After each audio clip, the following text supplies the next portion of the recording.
1983 ada seorang guru besar ilmu politik Amerika namanya Samuel Huntington. Siapa namanya? Angel Islam. Biasanya Colikin, Jumadi. Samuel Huntington memberikan kuliah umum yang kemudian kuliahnya diterbitkan menjadi buku. Judulnya Class Civilization. Siro'at Bainal Hadarah. Ketua NU Indramayu, Kang Mustafa, yang saya hormati. Apa isinya? Ringkasnya, bahwa nanti tidak lama lagi akan terjadi perang budaya. Bukan perang politik, tapi perang budaya. Dan itu dibuktikan, harus bukti dong, kalau ngeramal harus bukti. Dipaksakan harus bukti.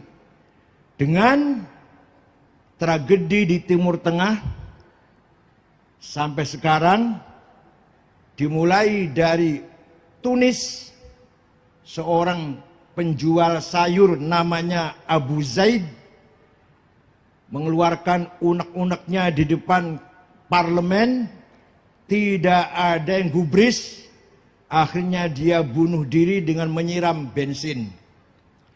Dari situ bergolak di Tunis, hilang rasa nasionalismenya, perpecahan terjadi, presidennya Zainal Abidin bin Ali lari, padahal kaya raya. Tapi sekarang agak mendingan, kalau Tunis agak mendingan tenang. Pindah ke Mesir, demo selama hampir 1 bulan, Presiden Hosni Mubarak guling, diganti oleh seorang pemimpin Ikhwan Muslimun, Muhammad Al-Mursi, tapi tidak lama digulingkan oleh tentara sampai sekarang. Pindah, wah kalau Irak lebih dulu. Irak lebih dulu, Afghanistan lebih dulu, pindah ke Suriah sampai sekarang. Presiden Bashar Assad masih mampu menjaga kedudukannya walaupun perang antar kelompok, ada Syiah, ada ISIS, ada Al-Qaeda, ada Wahabi, ada Jabhatun Nasrah, ada Nusairiyah, ada Ahli Sunnah, perang karpe dewek lah. Terus berkecamuk, kurang lebih sudah 500.000 orang meninggal. Itu semua persis ramalan Samuel Huntington. Maka kerusakan budaya di Arab tidak mungkin akan kembali pulih dalam waktu dekat. Jangan harap martabat bangsa Arab akan pulih 50 tahun akan datang. Sekarang ini bangsa Arab asfalis safilin. Di mata dunia tidak terhormat sama sekali. Di mata dunia bangsa Arab bangsa yang dianggap biadab. Tidak ada hukum. Tidak ada hak asasi manusia. Tidak ada ukhuwah Islamiyah maupun watoniyah. Tidak ada. Semua menggunakan senjata kekerasan. Nyawa sangat murah. Membunuh sangat murah. Pada Islamnya sama Ahli Sunnah Jamaah, sama. Ahli Sunnah Jamaah itu kebanyakan. Syiah cuma sedikit Syiah. Sama-sama satu warga bangsa. Tapi perang telah menjadi keseharian. Sehari-hari yang terjadi di Suriah, di Irak, Afghanistan, Yaman, Libya sampai sekarang belum selesai. Mesir lumayan, Tunis lebih baik.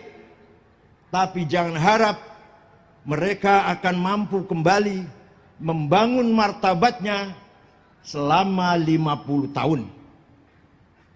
Maka sekarang perang yang terjadi antara Rusia dan Ukraina, tidak ada pemimpin Arab yang berperan.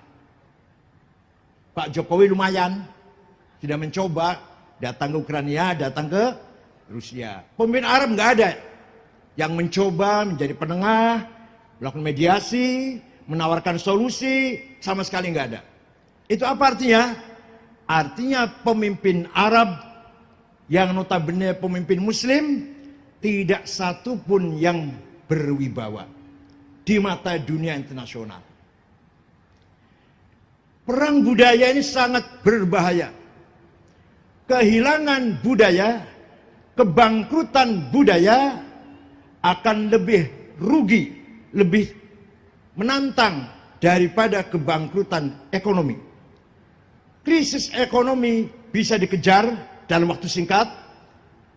Krisis politik mudahlah. Begitu ada pemilu yang bebas, muncul lagi konsensus politik.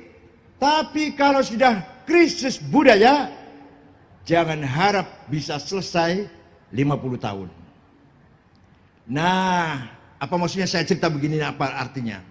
Di Indonesia, alhamdulillah, ramalan Samuel Huntington tidak terjadi di Indonesia. Peralihan dari Orde Baru ke Orde Reformasi, krisis hanya 3,5 bulan. Begitu multipartai, pemilu selesai sudah. Tidak ada lagi, tidak sampai perang saudara. Perpindahan dari Orde Baru ke Orde Reformasi. Kalau di Timur Tengah barangkali sejak tahun 97 ya. Sampai sekarang barangkali belum selesai di Timur Tengah. Di Indonesia, alhamdulillah, 3,5 bulan, lamanya setengah tahun. Begitu multipartai disahkan, pemilu digelar, selesai sudah krisis kita semuanya. Menjadi satu lagi sebagai kesatuan warga bangsa Indonesia. Oleh karena itu, disinilah perannya pesantren, Pak Bupati. Pesantren Al-Hisnul Hasin, benteng yang kokoh dalam memperkuat persatuan NKRI, semangat ukhuwah watoniyah, spirit nasionalis.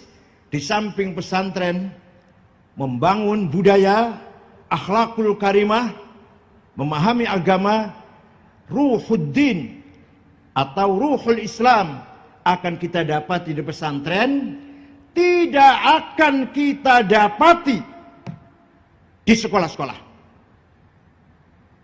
Yang Ustadz DB belum bisa baca Quran. Sampai negeri, alia negeri, kecuali keluar pesantren, kecuali.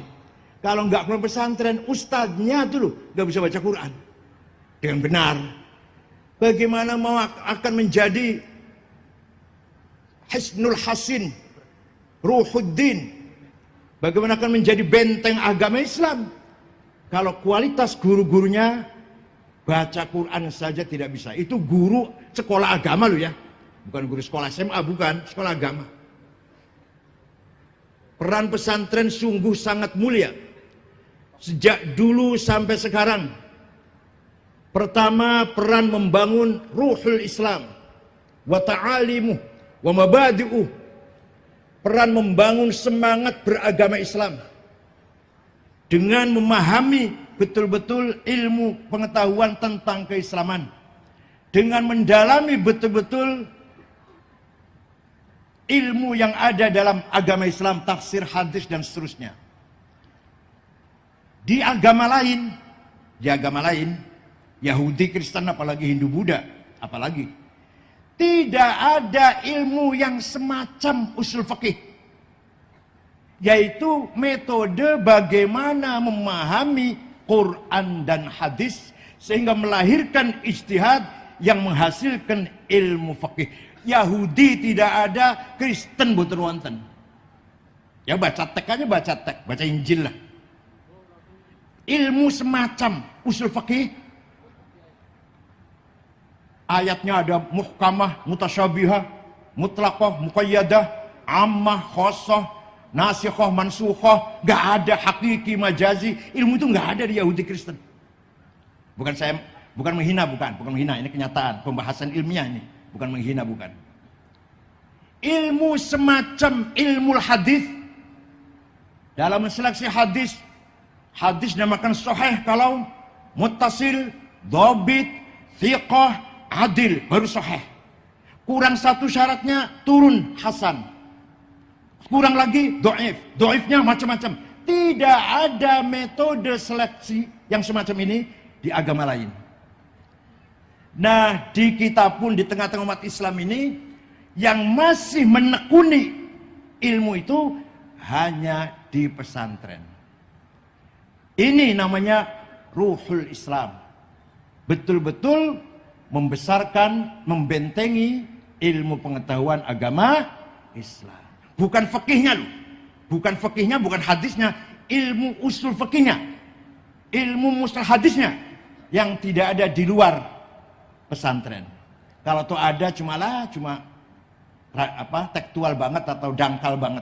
Di pesantren Latiful Syarat sampai Jamul Jawami, kiainya menerangkan sampai kemeringet. Padahal angka bayarannya padahal. Tadi Mas kamu sudah menjelaskan kalau sowan ke kiai harus pakai bawa sedekah. Makanya yang menghina kiai dalam hal amplop langsung dipecat. Oleh kamu sendiri yang mecat. Ilmu semacam itu, manhaj, metodologi memahami Quran, metodologi menseleksi hadis tidak dimiliki oleh lembaga pendidikan di luar pesantren. Percaya saya sama saya. Saya pernah kuliah, di Indonesia ini dan melanjutkan ke Timur Tengah. Betapa jauhnya perkuliahan di sini dengan perkuliahan di Timur Tengah. Betapa jauh kualitasnya. Hadirin saya hormati, di pesantren ada pelajaran Al-Quran face to face. Muwajahah, wajhan biwajhin. Ya masih gitu ya. Berhadapan satu anak dengan kiainya. Maka kita jamin khotimin Quran dari pesantren SAS ini yakin baca Qurannya fasih. Belum tentu, bukan hanya belum tentu, kalau ngaji Qurannya cuma kolektif, ustadznya baca, terus ayo rame-rame menirukan, nggak akan sefasih yang wajhan biwajhin. Talaqi wajhan biwajhin, talaqi mubashir. Ini merupakan kelebihan pesantren, terutama Kempek. Ya saya kira Gedongan juga sama lah, babakannya sama, ngaji Qurannya wajhan biwajhin. Tidak mungkin terjadi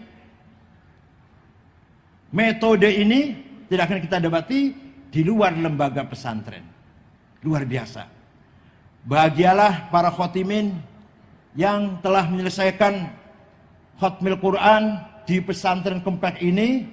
Anda atau saudara-saudara semuanya, adik-adik semuanya telah mendapatkan pelajaran tilawatil Quran, qiraatil Quran, qiraah mujawwadah, qiraah yang sangat baik melalui guru-guru yang ada di pesantren Kempek.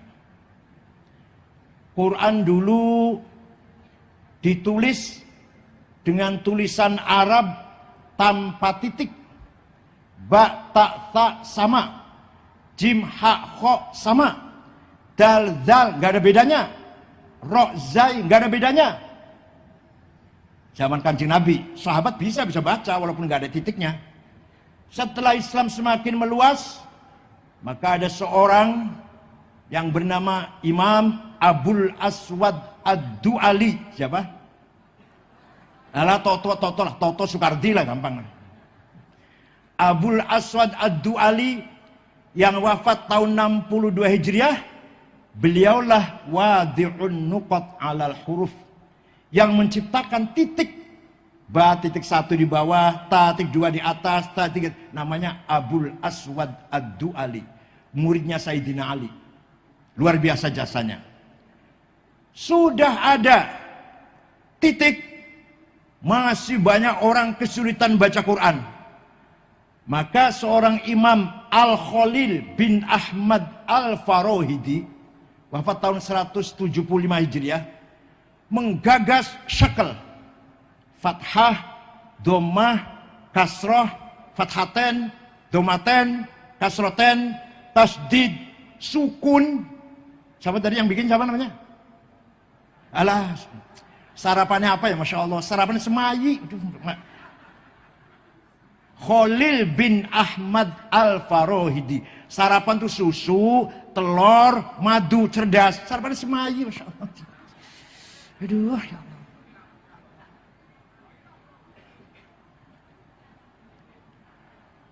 Sudah ada titik, sudah ada harokat, masih banyak orang salah membaca Al-Quran. Maka kebutuhan sangat mendesak. Kebutuhan sangat darurat. Bagaimana metode membaca Quran? Seorang imam bernama Abu Ubaid Qasim bin Salam, siapa? Yang wafat tahun 224 Hijriah, menggagas ilmu tajwid qiraatil Quran. Baru tahun itu, tahun-tahun 200 lah kira-kira, baru ada terminologi idhar, idgham, ikhfa, iqlab, qalqalah, mad lazim, majaiz, huruf halak. Oh, baru kali itu. Baru tahun 200-an. Ya bid'ah. Jangan Kanjeng Nabi mboten wonten bid'ah. Tapi kalau nggak pakai bid'ah tajwid, baca Qur'annya mal'un. Baca Qur'an dapat laknat. Apalagi dapat pahala. Dapatlah kalau nggak pakai bid'ah ilmu tajwid. Inilah jasa para ulama yang sangat luar biasa. Coba kalau nggak ada ilmu tajwid, kita baca Quran salah semua. Coba kalau nggak ada harokat, kita baca Quran bengong. Coba kalau nggak ada titik, mana mungkin kita baca tulisan Arab. Itulah jasanya para ulama terdahulu yang sampai sekarang masih dimanfaatkan oleh kita semua. Luar biasa. Itulah jasa para ulama. Oleh karena itu kita sekarang tinggal rajin baca Quran. Orang Islam harus rajin baca Quran. Pagi-pagi sebelum lisan, apa lisan itu apa? Cangkem, kasar, cangkem kasar. Sebelum mulut kita untuk bicara hal-hal lain, hal-hal apa saja, coba diawali dengan baca Al-Qur'an, walaupun setengah halaman, walaupun 2 ayat, 4 ayat. Sebelum ngomong yang lain, baca Quran dulu, baru Pak Bupati ngurusi administrasi lah, atau ngurusi perintah-perintah. Baca Quran dulu. Lisan dari Allah ini coba kita gunakan. Pertama kali pagi-pagi kita gunakan untuk qiraatul Qur'an. Ayatu haqqin minar rahmani muhdatsatun qadimatun sifatul mausufi bil qidami lam taqtarin bi zamanin wahya tukhbiruna anil ma'adi wa an adin wa an irami damat ladaina fafaqat kulla mu'jizatin minan nabiyina idh ja'at walam tadumi muhakkamatun fama tubqina min syubahi lidhi shiqaqin wa ma tawghina min hakami ma huribat qattu illa ada min harabi adal a'adi ilaiha mulqiyas salami raddat balaghatuha da'wa mu'aridiha raddal ghayuri yadal jani'anil hir'anil harami laha ma'anin kama wujil bahri fi madadi wa fawqa jawharihi fil husni wal qiyami fala tu'addu wa la tuhsa ajaibuha wa la tusamu 'alal ikthari bis sa'ami qarrat biha ainu qariha faqultu lahu laqad dhafirta bihablillahi fa'tasimi in tatluha khifatan min harri nari ladha atfa'ta nara ladha min wardiha syabimi. Wah, kalau saya baca semua sampai subuh nanti.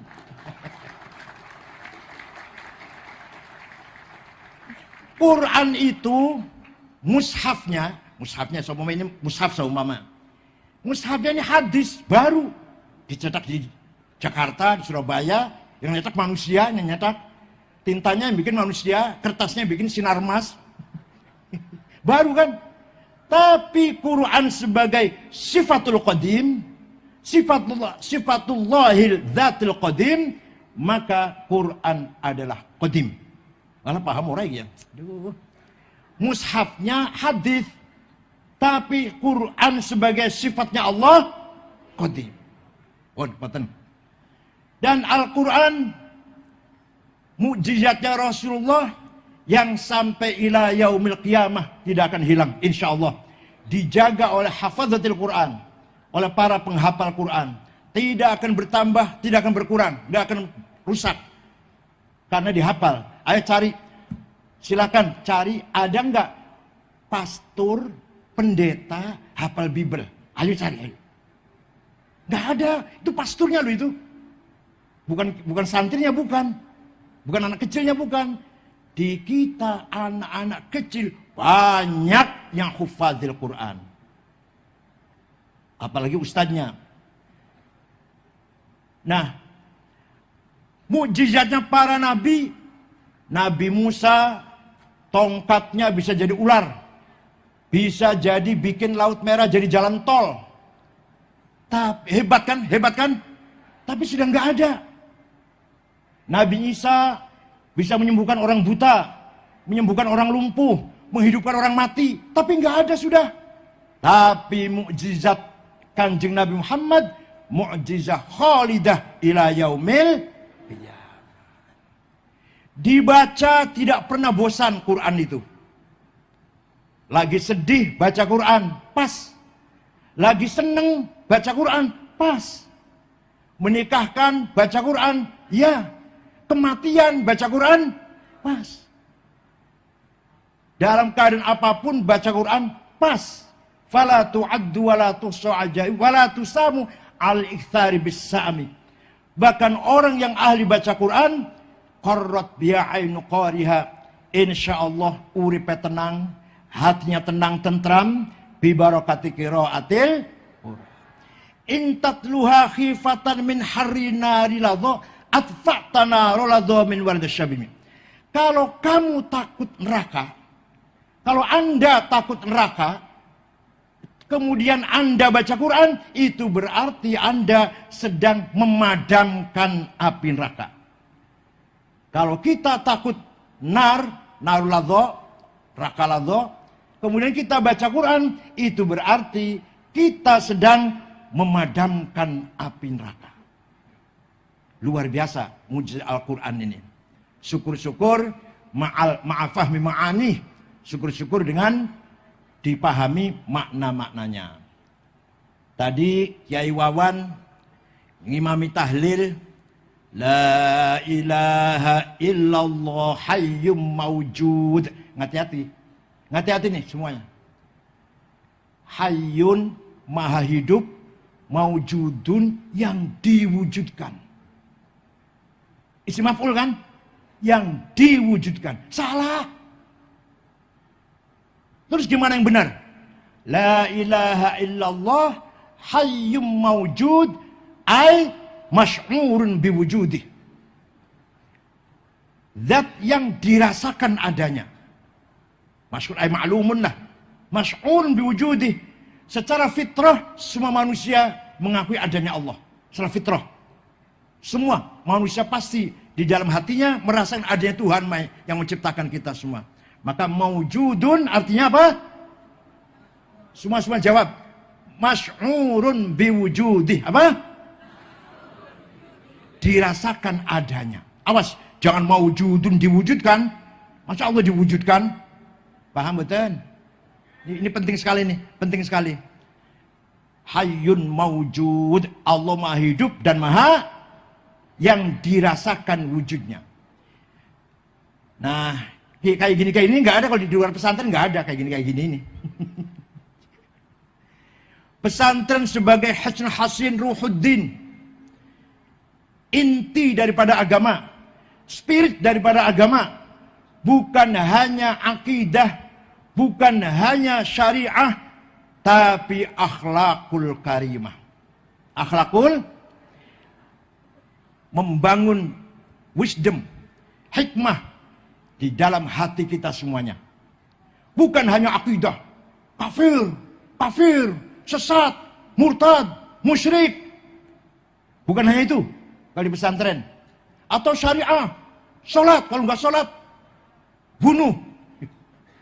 Pencuri, potong tangan.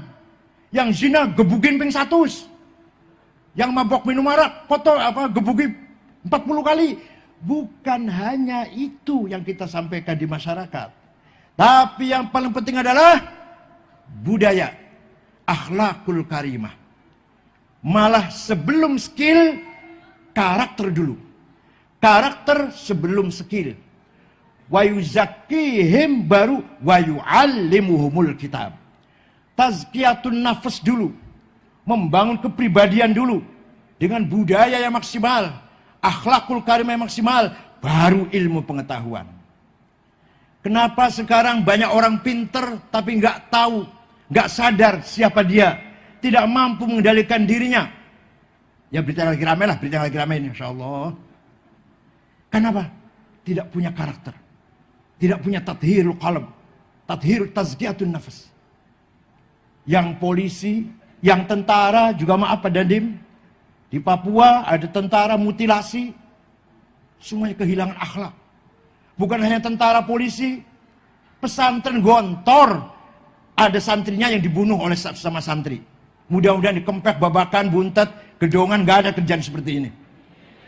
Di Gontor itu, ada santri mati dibunuh oleh teman-temannya, dikeroyok.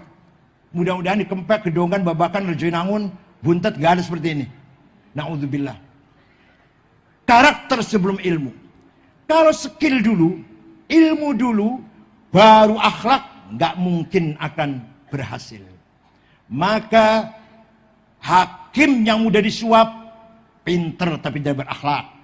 Jaksa yang mudah disuap pinter tapi nggak berakhlak. Polisi yang mudah disuap pinter tapi nggak berakhlak. Tentara yang bisa disuap pinter nggak berakhlak. Pejabat DPR yang bisa disuap, DPR yang pinter tapi nggak berakhlak. Wa innamal umamul akhlaqu ma baqiyat fa inhum dhahabat akhlaquhum dhahabu. Martabat bangsa itu bukan agamanya. Bukan akhlaknya. Coba jangan kaget. Tadi sudah saya contohkan di Timur Tengah, agamanya benar, madhabnya benar Hanafi, Syafi'i, Ahli Sunnah wal Jamaah, tapi akhlaknya morat-marit. Sudah 40 tahun perang saudara, akhlaknya morat-marit. Sampean wani beli, sampean berani nggak pergi ke Afghanistan sendirian? Jalan malam-malam, berani nggak? Tuh di negara Islam padahal tuh. Sampean berani nggak di Yaman pergi sendirian? Berani nggak? Itu negara Islam tuh padahal. Akidahnya benar, akidah syariah benar, kitab suci benar Quran. Tapi kita pergi ke Jepang, agamanya tidak jelas. Bukan Yahudi, bukan Kristen, bukan Islam, bukan Hindu, bukan Buddha, bukan Konghucu. Agama namanya Shinto, agama lokal. Kayak di Indonesia, agama lokal banyak, ada 20 barangkali. Sunda Wiwitan, Karuhunan, Sabto Darmo, Darmo Gandul, Gotoloco, Sambelun, Subud, Pangestu, Parpalin, dan lain-lain lah. Itu agama lokal itu. Lah di Jepang tuh agamanya seperti itu. Nggak terkenal, Shinto. Tapi budayanya maju. Akhlaknya bagus. Tidak ada korupsi. Tidak ada penodong. Tidak ada perampok. Hak asasi manusia dilindungi. Tidak pelanggaran hukum, yang benar dibenarkan, yang salah dihukum. Itu di Jepang. Kita pergi ke Jepang, jalan-jalan jam 12 hanya berdua, aman. Hati tentram. Di Australia, aman. Di New Zealand, aman. Tapi ke Afghanistan, ke Libya, Yaman, berani sama jalan sendirian. Ke Suriah, di Damaskus sama jalan sendirian, berani. Nah ini. Maka martabat bangsa bukan agamanya, bukan kitab sucinya, bukan Tuhan dan nabinya, tapi akhlaknya. Akhlaknya baik, martabatnya unggul, akhlaknya bobrok, martabatnya hancur. Mari kita jaga akhlakul karimah di Cirebon. Sayang akhir-akhir ini di Cirebon agak terkenal dengan geng motor. Ini tanggung jawab Pak Dandim, ada tanggung jawab panjenengan, tanggung jawab Pak dan Kapolres dan Pak Bupati. Geng motor sangat brutal. Kalau di Jakarta pantas kota besar, di Surabaya pantas kota besar, Cirebon kota kecil. Artinya apa? Pelakunya bisa dilihat, anaknya siapa, bocah endi kan bisa kan? Bisa kan? Ditangkap dong.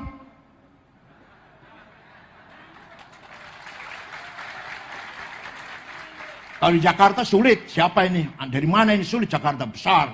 Nah kalau Cirebon kota kecil, ada geng motor yang dari mukanya tahu dong, bocah kana, bocah kene, arane si anaknya sikit, keluarga sikit, ya tangkap dong. Penjaga martabat Cirebon. Narkoba di Cirebon juga cukup masif. Memalukan. Memalukan. Yang paling dosa nomor 1 bupati. Nomor 2 Kapolres. Nomor 3 Ketua DPRD. Nomor 4 Pak Dandim. Nomor 16 Ketua NU.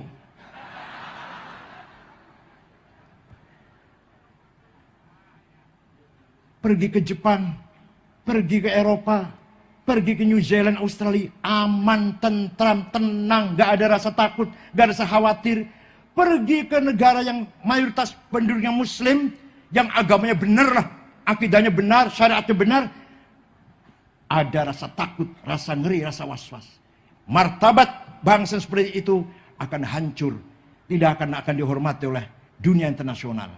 Ini yang dikehendaki oleh Samuel Huntington, bahwa ada perang budaya.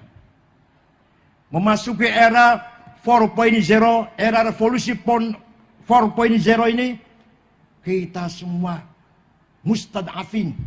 Kita ini loh, kita kulon barang kulon ini, mustadafin. Tidak mampu melawan budaya. WhatsApp, YouTube, Instagram, Google. Ya kita TikTok. Kita cari berita dari Detcom, dari Okazon, dari Kompas misalkan lewat HP, tapi di sela-sela berita, ayo gambarnya macam-macam. Gimana? Wah, rupanya suka nonton tuh. Saya hanya baca, cari berita perkembangan kasus Sambo kayak apa, saya cari semua. Tapi di tengah-tengah cari berita itu nongol gambar-gambar yang nggak benar. Kita tidak bisa melawan. Namanya kita kalah dalam perang peradaban. Perang budaya. Sing hatam Quran, sing akhlaknya baik, santri kempet, minder menghadapi orang luar yang belum tentu akhlaknya baik, belum tentu perilakunya baik, kita minder.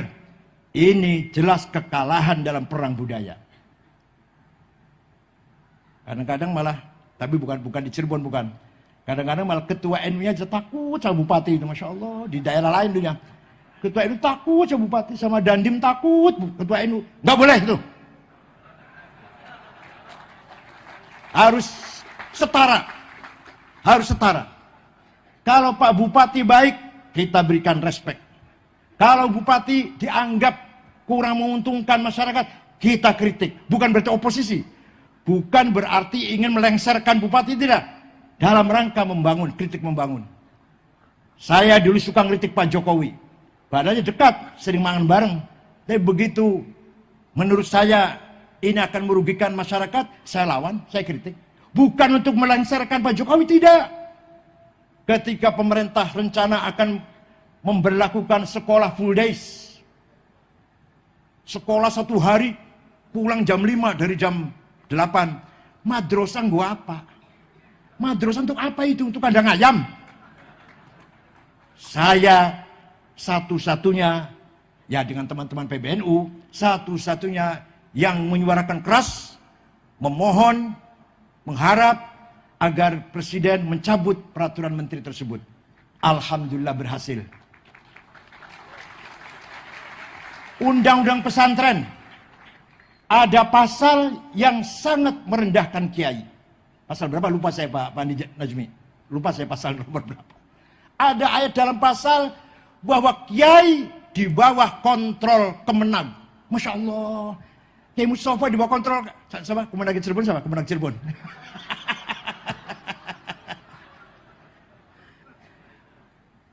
Kiai Mustafa di bawah Kemenag Kabupaten Cirebon. Nanti Kang Aziz juga di bawah Kemenag. Ya Allah. Coret. Saya perintahkan namanya Pak Robikin dan Pak Adi Najmi yang ahli hukum. Alhamdulillah berhasil. Hilang dari undang-undang pesantren. Dikira saya nganggur apa jadi PBNU dulu?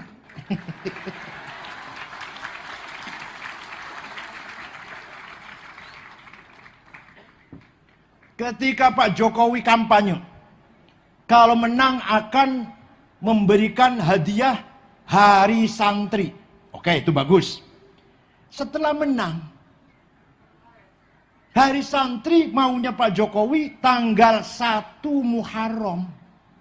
Saya langsung menghadap, Pak, kalau 1 Muharram bukan hari santri, nggak pantas jadi hari santri. Itu hari tahun Hijriah milik seluruh umat Islam sedunia itu sih, tahun baru Islam.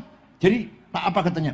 Tanggal 22 Oktober, di mana Hadratus Syekh Haji Hasyim Asy'ari mengeluarkan fatwa resolusi jihad melawan nikah, sehingga masyarakat santri Surabaya, Pasuruan, Mojokerto, Sidoarjo, Jombang, Madura melawan kedatangan nikah. Kiai Abbas pun ikut perang.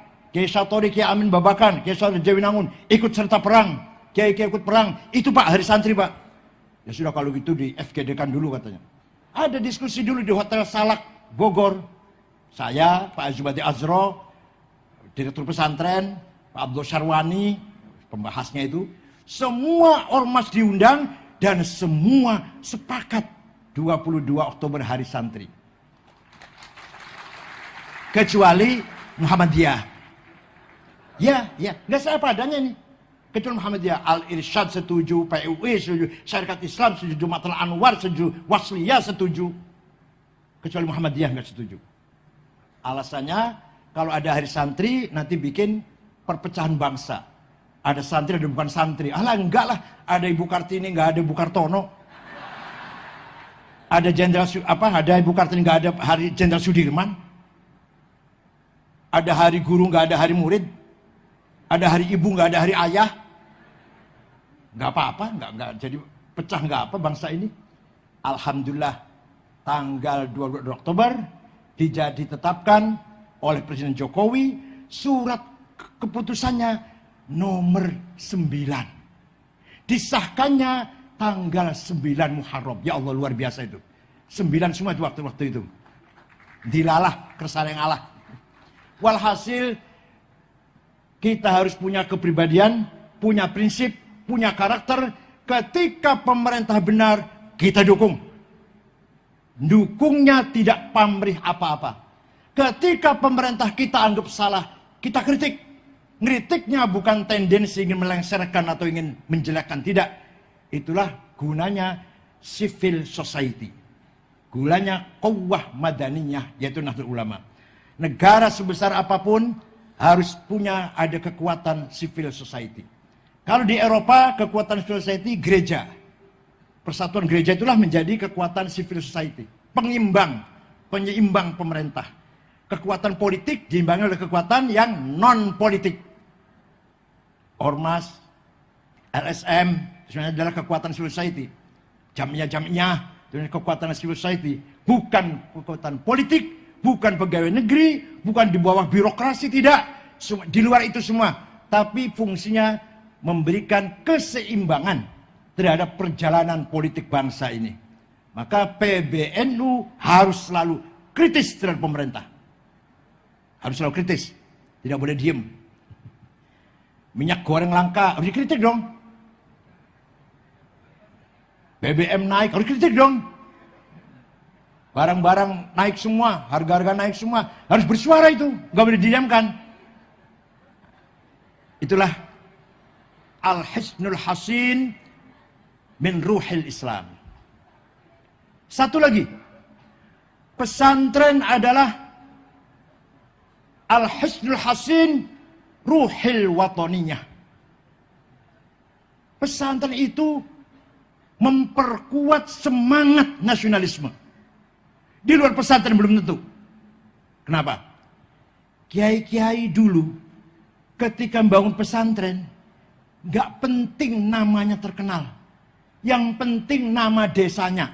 Ayo saya tanya, pesantren Tebu Ireng namanya apa? Gak ada yang tahu. Ini namanya Salafiyah Syafi'iyah namanya. Gak ada yang tahu. Gak apa-apa. Kata Mbah Hasyim gak apa-apa orang terkenal jenenge. Yang penting Tebu Irengnya terkenal. Pesantren Lirboyo, apa namanya? Oh, terkenal ya. Tapi Lirboyo lebih terkenal. Pesantren Sidogiri, pesantren Ploso, Sarang, Lasem, Rembang, Tegarejo, Cipasung, Kempek, Arjayunangun, Gedongan, Babakan. Nama nggak penting terkenal. Yang penting daerahnya terkenal. Ini menunjukkan bahwa ruhul watoniyah dimiliki oleh para kiai-kiai. Malah pesantren yang diangkat namanya itu kadang-kadang bukan pesantren betulan, As-Sunnah, Az-Zaitun, apalagi As-Sofwah. Pesantren-pesantrenan itu enggak betul-betul dalam pesantren mengkaji agama dan perkuat nasionalisme, enggak ada itu. Apa? Yayasan Ali bin Abi Thalib, Yayasan Bukhari Muslim. Kalau kiai enggak, pesan Kempek. Sudah, Masya Allah, Kempeknya terkenal. Kempek. Buntet yang terkenal. Namanya Buntet. Namanya Buntet tuh. Enggak ada namanya ya? Gedongan apa namanya? Enggak ada ya? Ya belakangan macam-macam. Dulu waktu pertama kali mendirikan enggak ada namanya. Gedongan itu aja. Belakangan ada khas, ada ini belakangan ini. Dulunya cuma Kempek itu aja. Ini berarti apa? Pesantren merupakan benteng yang kokoh dalam membangkitkan semangat nasionalisme. Maka selama ada pesantren, jangan khawatir Indonesia akan bubar. Jangan khawatir Islam ahli sunnah wal jamaah akan bubar dari tanah negeri Indonesia ini. Ya Allah, silahkan di luar pesantren carut marut, silahkan di luar Kempek, di luar Babakan, di luar Buntet, Gedongan, nggak karu-karuan. Pesantren tetap punya prinsip membangun akhlakul karimah. Seperti ada bayi namanya Musa, dihanyutkan di sungai karena takut dibunuh. Ditemu oleh istrinya Fir'aun, Siti Asia. Dibawa ke istana, dipelihara sampai besar. Musa ini hidupnya di tengah-tengah kufur, fusuk, fujur. Musa lahir sampai besar di tengah-tengah kekafiran, kefasikan, kemaksiatan, kemungkaratan. Tapi Musa tidak terpengaruh sama sekali dengan istananya. Paham bukan? Kenapa? Karena dididik oleh imra'atun sholihatun abidatun mukhlisah. Silakan di luar nih, kenakalan remaja, narkoba, judi dan seterusnya. Insya Allah dalam pesantren tenang-tenang saja. Jadi pesan ini bagaikan Siti Asia yang mendidik Nabi Musa dengan ikhlas. Bayangkan, Masya Allah, coba bayangkan. Musa ki uripen yang jero istana sing carut-marut kekufuran, kemaksiatan, kemungkaran. Fir'aun. Joget-jogetan, telanjang. Tari perut kan tari Fir'aun itu. Asal dari Fir'aun dulu, zaman Fir'aun. Musanya kok nggak ketularan. Terus jadi nabi akhirnya. Waktu remajanya dulu, nggak pernah nakal. Jual sampean gini, kira-kira sampean, kira-kira lalu sampean nggak? Lamun sampai kira-kira kah? Tinggal di istana yang situasinya kayak gitu. Kira-kira sampai gede sampai jadi apa kira-kira? Ya Allah. Tapi Musa berkat dididik oleh mar'atun sholihatun mu'minatun abidatun mukhlisatun, selamat. Musa sebagai Nabiullah yang tidak pernah ada latar belakang melakukan kejahatan. Silakan di luar Kempek, carut marut. Silakan di luar pesantren, gak karu-karuan. pesantren akan selamat insya Allah. Ya, lamun nasi nakal ya si Jiloro ya 3, 4, 5, 6 lah. Itu lu sangat 10 lah misalnya. Ini secara umumnya saya tanggung jawab ngomong kayak gini. Secara umum pesantren masih mampu berperan membangun karakter anak didiknya. Seperti Asiyah membina atau memelihara Musa menjadi pemuda yang tanpa cacat, tanpa perilaku dosa, tanpa perilaku kekufuran, kefasikan. Ini ilmu pengetahuan tidak ada gunanya kalau tidak berakhlak, kalau nggak berkarakter. Contoh, Nabi Adam dupai ilmu. Wa 'allama Adamal asma'a kullaha thumma 'aradahum 'alal malaikati faqala anbi'uni bi asma'i haula in kuntum shadiqin. Adam dikasih ilmu, intelek, sarjana udahlah. Ilmunya sempurna Adam ini. Melebihi malaikat. Adam lebih malaikat kedudukannya. Karena apa? Dengan ilmunya itu. Malaikat gak pinter, Adam pinter. Dengan ilmu pengetahuan yang diberi oleh Allah. Kegoda rabine. Mangan syajaratul, buah syajaratul khuldi. Kepencut. Tergoda oleh istrinya. Apa itu sebabnya? Sebab ilmu belum dibarengi dengan hikmah, wisdom yang ada dalam dirinya. Adam diusir dari surga, bertobat ratusan ribu tahun dengan membaca Rabbana dzalna anfusana wa illam taghfir lana wa tarhamna lanakunanna khasirin. Fatalaqa Adamu mir rabbi kalimatin fataba alaih. Setelah Adam mendapatkan hikmah dari Allah, mendapat kalimah dari Allah, mendapat wisdom, ma'rifat dari Allah, baru tobatnya diterima. Apalagi kita anak, apalagi Nabi Adam saja dengan ilmunya kegoda hawa nafsu. Waduh, pinter Nabi Adam, pinter. Kegoda hawa nafsu. Gara-gara istrinya itu, jadi hati-hati. Kadang kayak juga kegoda istrinya juga.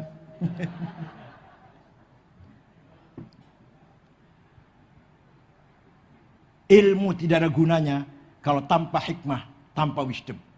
Bahkan puncak perjalanan intelektual adalah kebingungan dan kebuntuan. Tapi puncak perjalanan intuisi spiritual akan mendapatkan kearifan dan kebijakan. Paham betul? Ya, betul paham yang pun lah. Walhasil pesantren sebagai benteng yang kokoh untuk memperkuat ruhul Islam dan ruhul wataniyah. Kiai Hasyim Asy'ari berjasa mengikat antara ruhuddin dan ruhul wataniyah. Jadi tahun 1914 ketika itu wilayah Islam dipimpin oleh khalifah di Turki Ottoman. Tapi wilayah-wilayah Islam semuanya dijajah. Inggris menjajah Irak, Mesir, Sudan, Prancis, Suria, Libanon, Aljazair, Tunis, Itali, Libya. Belanda menjajah Indonesia. Khalifahnya la haula wala quwata, rajul marid, the sick man. Orang sakit sekarat, gak bisa melawan apa-apa. Untuk menyelamatkan wilayahnya dijajah oleh para penjajah itu. La haula wala quwata. Nah, Kiai Hasyim Asy'ari sudah tahu, memprediksi, ma'rifat lah, waskito. Tahu sebelum terjadi. Ini pasti khilafah Utsman akan bubar. Kalau ia nanti khilafah akan bubar, jangan sampai antara agama dan bukan nasionalis ya, antara agama dan mencintai tanah air berpisah. Harus bersatu antara ruhuddin dan ruhul wataniyah. Maka beliau tahun 14 mengeluarkan jargon yang enak didengar, gampang diucapkan, tapi punya makna yang sangat dalam. Hubbul waton minal, nasionalisme bagian dari teologi. Kamu nasionalis harus beragama, kamu beragama harus nasionalis, tidak bisa dipisahkan. Bahkan sampai man mata li ajli watonihi mata syahidan. Barang siapa mati demi tanah airnya, mati syahid. Hasyim Asy'ari itu. Wa man khana li watonihi halalun damuh. Barang siapa berkhianat terhadap negaranya atau tanah airnya, boleh dibunuh. Tapi nggak mengkafirkan. Sebenarnya nggak pernah mengkafirkan orang, nggak. Tapi boleh dibunuh. Barang siapa berkhianat pada tanah airnya, boleh dibunuh. Tapi nggak bilang kafir, nggak. Betul, ternyata tahun 1924 khilafah Turki bubar. Hilanglah sistem khilafah di muka bumi ini. Berdiri negara Turki nasionalis, sekuler, dipimpin oleh Mustafa Kemal Atatürk. Khalifah terakhir Abdul Majid dibuang ke Jerman dengan keluarganya semuanya. Turkinya merdeka, jadi negara kebangsaan. Dan lainnya ini gimana ini? Sudan, Mesir, Aljazair, Indonesia, ya karep-karep yang kono. Terserah kamu sekalian sana berjuang sendiri-sendiri. Maka semangat nasionalisme mulai menggelora di masyarakat Arab. Lahirlah partai politik nasionalis, sekuler, sosialis. Pertama kali ada partai politik lahir di Arab adalah Partai Ba'ath. Pendirinya orang Kristen Ortodok, namanya Mitchell Aflaq dari Suriah, Damaskus. Menggembleng pemuda-pemuda Arab bersemangat nasionalis, lawan itu penjajah. Ayo kita lawan penjajah. Dari Irak tokohnya Hasan Bakar. Dari Suriah Abdul Karim Qasim. Dari Mesir Sa'ad Zaghloul Ahmad Rabi. Dari Libya Abdul Salam Jalud. Dari Aljazair bin Bella. Nanti akan diteruskan oleh generasi-generasi yang seterusnya. Saddam Hussein, Hafid Assad, Jamal Nasir, Habibur Ghaibah, Ja'far Umeri, Muammar Gaddafi. Ini yang saya sebut namanya ini Pak, Bu. Ini aktivis nasionalis tidak atau bukan aktivis Islam. Agamanya Islam, tapi bukan pejuang Islam. Pejuang nasionalis, sosialis, sekuler. Paham betul? Sekuler artinya tidak mikir agama. Masalah agama karpar bukono, itu namanya sekuler namanya. Turki pertama kali jadi negara sekuler, nama tidak boleh bahasa Arab. Orang sudah kadung namanya Muhammad, gak boleh. Mehmet. Orang sudah kadung namanya Khadijah, Cetice. Orang namanya Ali, Alija. Pergi haji, pemerintah gak ikut campur. Pergi haji silakan, gak karep-karepmu. Kementerian Haji dan Wakaf dibubarkan. Sholat gak boleh pakai sound system. Malah di Ankara, ibu kota yang baru Ankara, pindah ibu kotanya dari Istanbul ke Ankara, adzan pakai bahasa Turki. Souvenir-souvenir gambar khalifah dilarang. Apalagi pakai kopiah putih, apalagi gamis dilarang, kecuali dalam masjid boleh. Kalau sholat pakai gamis, setelah sholat ditinggal gamisnya. Itu pertama kali Turki dulu sekuler oleh Mustafa Kemal Atatürk. Walhasil semangat nasionalisme Timur Tengah orang Arab tidak lahir dari qalbul mukmin, tapi nasionalisme orang Indonesia saudara minal qalbil mukmin, lahir dari hati yang beriman. Siapa? Hadratus Syekh Ki Haji Hasyim Asy'ari. Maka antara semangat agama dan semangat nasionalis tidak bisa dipisahkan sama sekali. Di Timur Tengah tidak ada ulama yang nasionalis, tidak ada nasionalis yang berjuang agama. Di kita Hasyim Asy'ari, Wahab Hasbullah, Wahid Hasyim, Gus Dur, itu contoh saja dan semua kiai-kiai lah. Pejuang Islam sekaligus pejuang nasionalis. Tahun 30 berdiri Partai Ba'ath Sosialis Sekuler. Tahun 37 baru orang Islam sadar. Ingin bangkit membentuk partai. Ada seorang ulama namanya Syekh Hasan Al-Banna membentuk Partai Ikhwanul Muslimun. Menggerakkan pemuda-pemuda Islam. Ayo bangkit, bangkit, bangkit. Jangan tidur, bangkit. Tawassut. Ulama Azhar, ahli sunnah, moderat, tidak radikal. Malah rujukannya marjanya tafsir Ibnu Katsir. Rujukannya Syekh Hasan Banna itu. Pada tahun 40 ada pemuda ikhwan, kalau kita barangkali Banser barangkali lah, menusuk membunuh Perdana Menteri Mesir. Namanya An-Najroshi. Hasan Banna marah sambil nangis. Bukan begini bangkit Islam ini. Bukan ini kebangkitan Islam. Kamu bukan membunuh Najroshi, membunuh saya juga kamu ini. Betul? 1,5 tahun kemudian tahun 42 Syekh Hasan Banna dibunuh. Syekh Hasan Banna dibunuh, gantinya, ini hati-hati gantinya ini hati-hati ganti. Gantinya Sayyid Qutb, bukan Al-Azhar, Cairo University, bukan ulama tapi jurnalis, ya pinter sih, tapi jurnalis. Beliau menulis tafsir fi Dhilal Quran, menulis buku namanya Ma'alim Fit Thoriq, yang isinya ringkasnya begini ringkasnya, semua yang bukan Islam jahiliyah. Komunisme jahiliyah, kapitalisme jahiliyah, sosialisme jahiliyah, nasionalisme hubbul waton jahiliyah. Menurut Sayyid Qutb. Sayyid Qutb memimpin Ikhwan Muslimun, menggerakkan Ikhwan dengan radikal. Tahun 65 mencoba kudeta kepada Jamal Nasir, gagal. Pemimpin Ikhwan 6 orang digantung di Tahrir Square. Sayyid Qutb, Ashmawi, Zaki Muhandis, Hasan Hudaybi, dan seterusnya. Yang kecil-kecil dibunuhin lah. Kayak kecil gak ada beritanya lah. Ini pemimpinnya aja dibunuhin, digantung di Medan Tahrir. Ikhwan dibubarkan. Radikalisme tidak hilang. Muncul yang lebih radikal lagi.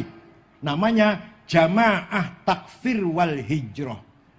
Pendirinya namanya Syukri Ahmad Mustafa. Tahun 69. Apa gagasan dia? Semua yang tidak setuju dengan saya, tidak sependapat dengan mereka, halal darahnya. Semua kita ini semua halal darahnya. Nanti akan diteruskan oleh sekarang Ansarud Daulah. Yang nusuk Pak Wiranto, yang ngebom masjid di Polresta Cirebon, yang nusuk polisi di Masjid Blok M. Itu Ansarud Daulah itu. Kalau Abu Bakar Bashir, Ansarut Tauhid, non-muslim. Kalau muslim jangan, non-muslim boleh dibunuh. Itu Abu Bakar Bashir, Amrozi, Al-Ghufran, Mukhlas, dan seterusnya. Tapi kalau Ansarud Daulah, kita ini halal darahnya semuanya. Itu kelanjutan dari Jamaah Takfir wal Hijrah. Yang pernah berhasil membunuh Menteri Agama Mesir, Dr. Hussein Al-Dhahabi, yang punya karangan At-Tafsir wal Mufassirun. Wartawan senior, Koran Ahram, Yusuf Sibai. Puncaknya tanggal 6 Oktober 1983 dan 81 membunuh Presiden Muhammad Anwar Sadat. Yang membunuh terang-terangan Sersan Khalid Islambuli. Husni Mubarak naik, Anwar Sadat meninggal, Husni Mubarak naik, mereka dibabat, tapi tidak habis, tidak hilang. Bersembunyi di padang Sinai, di gua-gua, di padang pasir, dan ada sebagian yang lari ke Afghanistan. Aiman Adz-Dzawahiri namanya antara lain, itulah nanti akan cikal bakal pendiri Al-Qaeda bersama Usama bin Laden. Ini gini-gini harus tahu pengurus NU terutama. Harus tahu pengurus NU ini, begini-gini ini. Insya Allah Nahdlatul Ulama, masyarakat Nahdien pesantren tidak akan terkooptasi oleh radikalisme apapun bentuknya. Ketua boleh ganti, Rois Am boleh ganti, prinsip tidak pernah bergeser Nahdlatul Ulama. HTI tadinya namanya Hizbut Tahrir Palestina, dulu namanya gitu, Gerakan untuk Memerdekakan Palestina. Pendirinya namanya Taqiyuddin An-Nabhani. Pendirinya meninggal, ganti namanya Dr. Abdul Qadim. Lapal Palestina dibuang. Hizbut Tahrir gitu aja, gak ada Palestina. Apa artinya? Gerakan membebaskan umat Islam dari sekat-sekat nation. Kembali ke khilafah. Jadi kotak-kotak nation ini kebangsaan, hilangkan itu semuanya. Mari kejayaan Islam harus kembali ke khilafah. Pak, Bu, awas jangan terprovokasi. Jangan tertipu. masalah sistem bernegara, masalah ijtihadiyah. Masalah apa? Tergantung kesepakatan bersama. Sepakat mendirikan khilafah, ya silakan khilafah. Sepakat mendirikan mamlakah kerajaan, Saudi kerajaan, ya silakan kerajaan. Sepakat mendirikan keamiran, Emirat, Kuwait, ya silakan. Amir. Sepakat mendirikan kesultanan, ya silakan. Sultan. Sepakat mendirikan jumhuriyah, republik, ya ayo kita sepakat untuk mendirikan Indonesia ini sistemnya demokrasi republik. Jangan bawa-bawa agama kalau masalah politik negara. Wa man adlamu mimman iftara 'ala Allahi al-kadhiba wa huwa yud'a ila Islam. Orang yang paling zalim adalah orang yang menggunakan atas nama Islam padahal bukan kepentingan Islam. Politik, ekonomi, kelompoknya sendiri. Ini paling zalim ini. Kata Imam Ghazali, wa dararus syar'i mimman nasarahu la bi tariqih akbaru mimman ta'ana fih. Kata Imam Ghazali, bahayanya Islam yang ditimbulkan dari orang yang membela Islam dengan cara yang tidak benar lebih besar bahayanya daripada musuh Islam. Daripada musuh Islam sekalian musuh. Ini ada orang yang kelihatannya membela Islam, front pembela Islam, dengan cara yang tidak Islami, lebih bahaya daripada orang yang jelas-jelas musuh Islam. Imam Ghazali. Oleh karena itu yakinlah, dan kalau sudah yakin dukunglah Pak Bupati. Kalau sudah yakin, hanya pesantren Al-Hisnul Hasin, Ruhul Islam dan Ruhul Wataniyah. Yakin, percayalah. Hanya pesantren benteng nasionalisme yang tanpa pamrih dan benteng spirit agama, kajian ilmu yang sangat mendalam hanya di pesantren. Coba kalau nggak ada pesantren, agama hanya nama plang doang, hanya plangnya doang, hanya merek doang. Tapi dengan pesantren di sini, Quran dihafal, tafsir dikaji, hadis dihaji, fikih didalami, luar biasa. Ini merupakan pertahanan agama yang paling terakhir pesantren ini. Di tengah-tengah era globalisasi yang sangat mengancam dan menantang. Paham betul?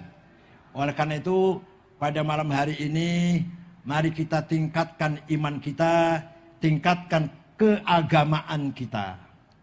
Sholat kita tingkatkan menjadi silah. Bukan hanya sholat seperti ini, bukan. Tapi menjadi komunikasi dengan Allah.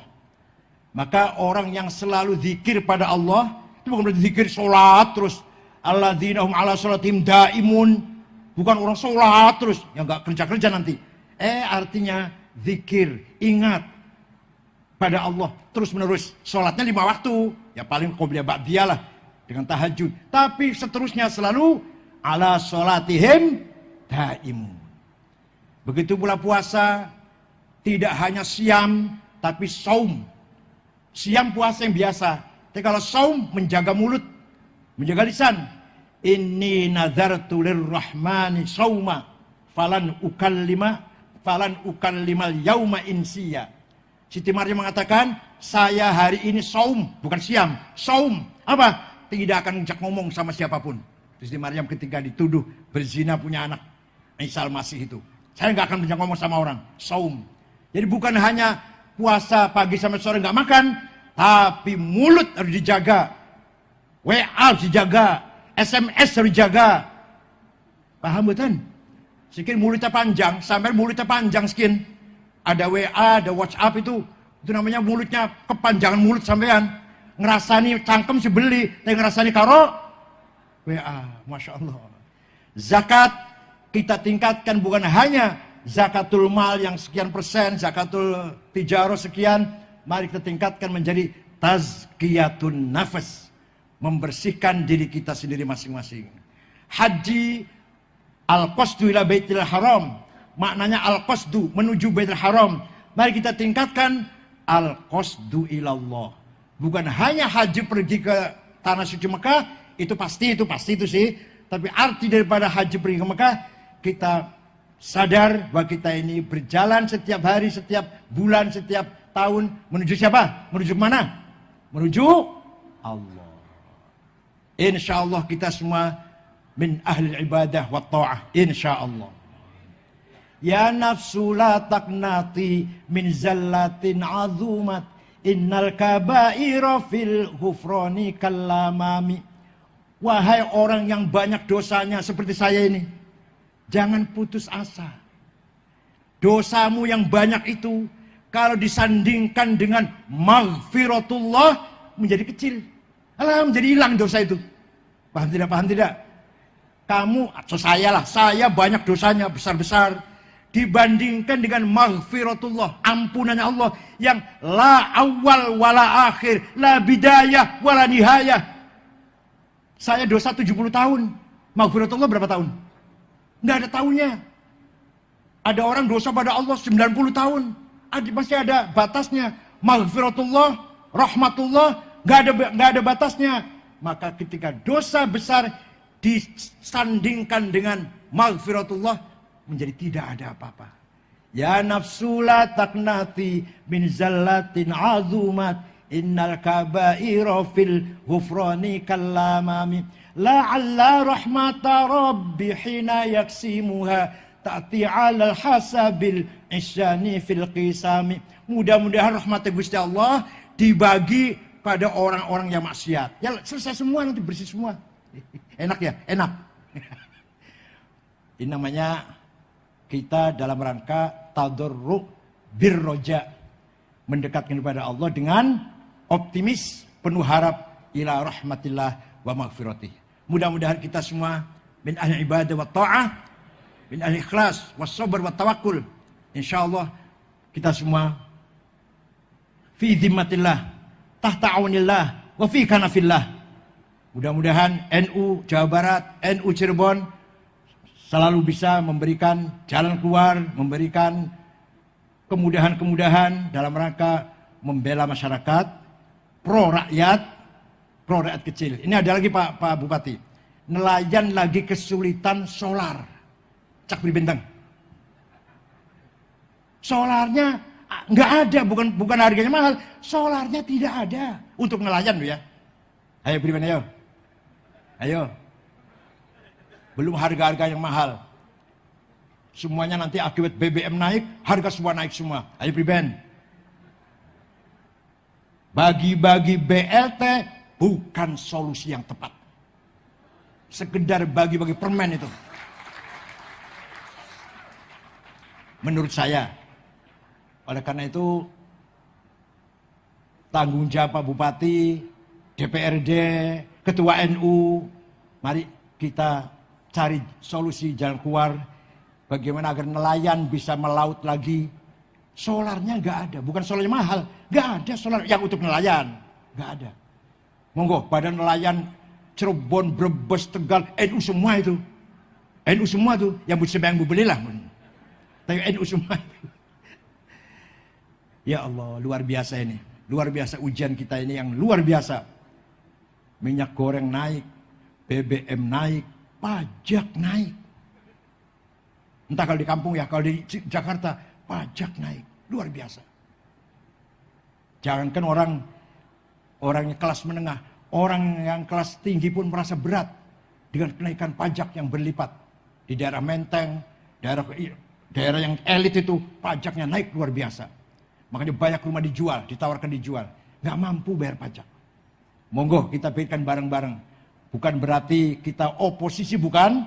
Tapi mari kita cari solusi yang baik, yang bermanfaat untuk masyarakat kita, terutama rakyat kecil. Harus ada rasa keadilan. Keadilan industri, keadilan proporsional, keadilan substantif. Sila yang paling belum terasa itu sila kelima. Ketuhanan lumayan, persatuan lumayan, kemanusiaan lumayan, kerakyatan lumayan. Yang paling jauh dari panggang dari api, sila kelima, keadilan sosial bagi seluruh rakyat Indonesia. Masya Allah, masih jauh. Ada orang yang punya kekayaan, Ada 4 orang. 4 orang kekayaannya sama dengan 100 juta orang. Ya, kita 100 juta orang, dikumpulkan kekayaannya sama dengan 4 orang. Ada orang yang kekayaannya 42 miliar dolar. Yang semiliar 15 triliun. Itu mendewek Rasulullah. Ada yang kekayaannya 38 miliar dolar. Ada 50 orang kaya Indonesia. Saya baca. Nggak ada orang NU, Masya Allah. Nggak ada Solikin, Jumadi, nggak ada. Dulkifli, nggak ada. Madrais, Dulkanan, nggak langka. Anaknya Budi Hartono, Eka Cipta. Itu yang ada itu, nama-nama itulah. Tanoto, Aguan, Lipo. Yang ada itu namanya. Nggak ada nama Solikin, nggak ada. Padahal seharusnya sila kelima harus menegakkan keadilan kontributif, keadilan proporsional, keadilan substantif. Jadi kalau dibicarakan panjang ini, mari kita prihatin bersama-sama. Insya Allah kita tetap tenang, tapi ya kita prihatin dengan keadaan harga-harga naik ini. Sekap semanten mawon, syukron wa dumtum fil khairi warakati wan najah. Wallahul muwaffiq ila aqwamit thoriq. Wassalamualaikum warahmatullahi wabarakatuh.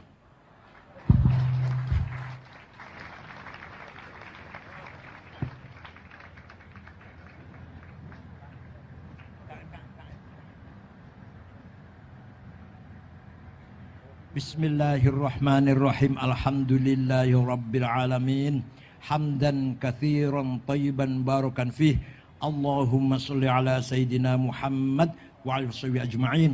Allahumma anta rabbuna la ilaha illa anta khalaqtana wa nahnu ibaduka wa nahnu ala ahdika wa wa'dika mastata'na na'udzuka min syarri ma sana'na nabulaka bi ni'matika alaina wa nabu'u bi dzunubina faghfir lana fa innahu dzunuba illa anta. Inna nas'aluka bi annaka antallahu la ilaha illa antal ahadus samadul ladzi lam yalid wa lam yulad wa lam yakul lahu badi'us samawati wal ard an tuwaffiqana wa auladana bil a'malis salihah wa an tahfazna wa iyyahum minal mihani wal fitan wa an taj'alna wa lahum farjan wa makhraja. Inna nas'aluka maqa'idil 'izzi min 'arsyik wa bi muntahar rahmati min kitabik wa bismikal a'la wa mazzikal asna wa isyraqin nuri wajhikal ajla wa bifadlikal karim wa judikal amim wa bi kalimatika tammati lati la yujawizuhunna baru wala fajir. Ya akramal akramin ya hasibu ya jalil. Ya akramal akramin ya hasibu ya jalil. Antusahhila umurana wa taqdiya hajatina wa tuballigha maqasidana min maqasid dunya wal akhirah. Allahumma innahu laysa fis samawati dawarat wala fil ardi ghamarat wala fil jibali madarat wala fil bihari qatarat wala fil nufusi khatarat wala fil uyuni lahadhat wala fil ashjar warqat wala fil ajsami harakat illa wahiyya bika arifat walaka musyahidat wa alika dalat wa fi mulkika mutahirat fabil qudratil lati sakharta biha ahlas samawati wal ard sakhir li ma'had kempek qulubal makhluqat sakhir lana qul makhluqat sakhir jam'iyatina qul makhluqat wa atif qulubal alamina bi asrihim alaina wal bisna qabulan bisalmahat. Allahumma inna nashkuru dha'fa quwwatina wa qillata hilatina wa hawanana 'alan nas ya arhamar rahimin anta rabbuna wa rabbul mustad'afin ila man takiluna ila ab'adin tahajjamunana am ila a'dam la tumurana illam yakun bighadabun 'alaina fala nubali ghayra anna 'afiyataka ya usaulana na'udzu bi nuri wajhika alladhi ashraqta lahu dhulumat واصل على أمر الدنيا والآخرة من أن ينزل بنا غضبك أو يحل علينا سخطك لك العتبى حتى ترضى ولا حول ولا قوة إلا بك. بسم الله ما شاء الله ما كان من نعمة فمن الله. بسم الله ما شاء الله لا يأتي بالخير إلا الله. بسم الله ما شاء الله لا يصرف السوء عنا إلا الله. بسم الله ما شاء الله لا حول ولا قوة إلا بالله. لا خير إلا خيرك ولا طير إلا طيرك ولا إله غيرك. لا يأتي بالحسنات إلا أنت والفعل السيئات إلا أنت ولا حول ولا قوة بك. لا مانع لما أعطيت ولا معطي لما منعت ولا فوز الجد منك الجد. ربنا اختم لنا بالإيمان والإسلام واجعل عند انتهاء آجالنا من هذه الدنيا akhir kalamina kalimata la ilaha illallah rabbi yassir wa la tu'assir rabbi atmim lana bil khair wal yatalattaf wa la yash'uranna bikum ahada wal yatalattaf wa la yash'uranna bikum ahada wal yatalattaf wa la yash'uranna bikum ahada rabbana atina fid dunya hasanah wa fil akhirati wa qina adzabannar wa sallallahu sayyidina muhammadin walhamdulillahi rabbil alamin. Al-Fatihah.